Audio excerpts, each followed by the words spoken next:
Ma tondo bandeko balandi. Est-ce que elongo bani Jésus a régné na Congo pe na Afrique? Mukande lobi nini? Luc 1, 30 à 33 balobi ange yebisa Marie.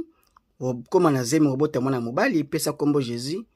Le très haut akopese kitia bokonzi ya kokone David papa nae na akorégner à l'éternité na maison ya David règne za bongo sans fin. Ndeni Jésus a régner en Afrique. Na autorisation nini pesa ki parce que Marie ayebaki makambo wana avant Jésus botama yebisa ki to kimi Hérode na Afrique, en Égypte mais tout faut zonga nde bazonga ki pour arriver na Israël sans fin.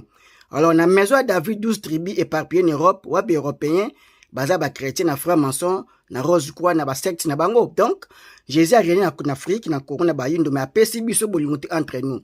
Fumu kimba nga zwisika na bomo na biso poto linga na peto régner l'éternité.